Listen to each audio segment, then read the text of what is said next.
নমস্কার বন্ধুরা, কেয়া প্রবাস সংসার ব্লগে জানাই আপনাদের অনেক স্বাগত। আজকে বানাবো আমি আম তেল আচার বা তেল আম, আপনারা যেটাই বলেন না কেন। আর এই আম তেল আচার আপনারা সারা বছর সংরক্ষণ করে রাখতে পারেন। তো চলুন দেখে নেওয়া যাক আমি কিভাবে আম তেল বানাই। দুটো আম নিয়েছি, খোসাটা ছাড়িয়ে এই যে টুকরো টুকরো করে কেটে ফেললাম। আর এটা দেখবেন, এই যে আঁটির এখানটা যে শক্ত হয়ে গেছে, এই রকম আম হলে খুব ভালো হয়। তারপরে কেটে নেওয়ার পরে ভালো করে জল দিয়ে ধুয়ে একটা ঝুড়ির মধ্যে আমি জল ঝরতে দিলাম।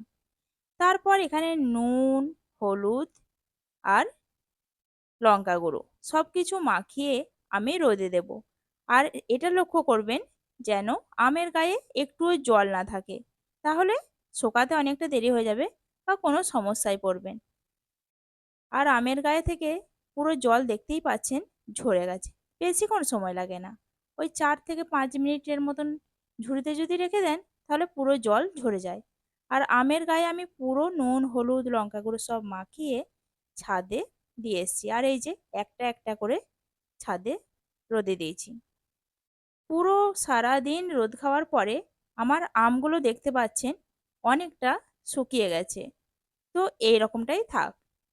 কড়া চাপিয়ে দিয়েছি। এখানে আমি কিছু মশলা নিয়েছি, গোটা জিরে, মৌরি, শুকনো লঙ্কা আর কয়েকটা শুকনো লঙ্কা ভেঙে নিয়েছি, মেথি দানা, কালো সর্ষে আর নিয়েছি গোটা ধনে।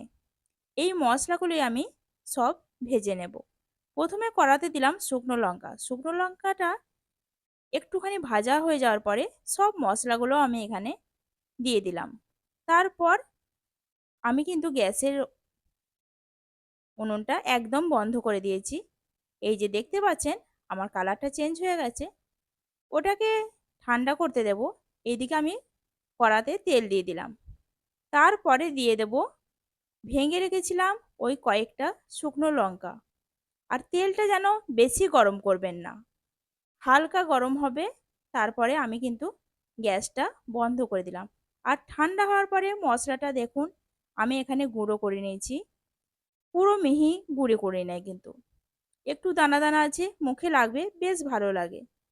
তারপর আমি এখানে একটুখানি হলুদ গুঁড়ো, একটুখানি কাশ্মীরি লঙ্কার গুঁড়ো আর একটুখানি লবণ আমি এখানে তেলের মধ্যে অ্যাড করলাম।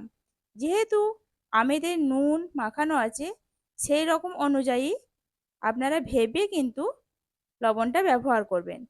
তারপর ওগুলো দেওয়ার পরে মশলা দিয়ে আমগুলো আমি দিয়ে দিলাম। একটু ভালো করে নাড়াচাড়া করে মিশিয়ে নেবেন। আর এটা আমার তেলটা কম হয়ে গেছে, আপনারা চাইলে আরও একটু বেশি তেল ব্যবহার করতে পারেন।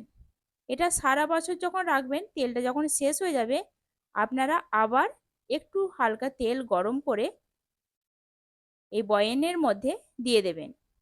তারপর 10 থেকে 15 দিন একটু রোদ খাওয়াবেন, দেখবেন পুরো আবার আম তেল ঠিক রেডি হয়ে গেছে।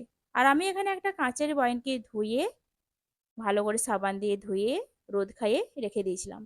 এটাতে রাখলে আপনাদের সারা বছর থাকবে। কোনো প্লাস্টিকের কৌটোতে আপনারা কিন্তু রাখবেন না। আর আমার আজকের আম তেলটা একটু কম হয়েছে, আমি পরে আবার এটাতে তেল অ্যাড করে দেব। দেখতেই পাচ্ছেন কত সহজে বানিয়ে ফেলা যায় আম তেল।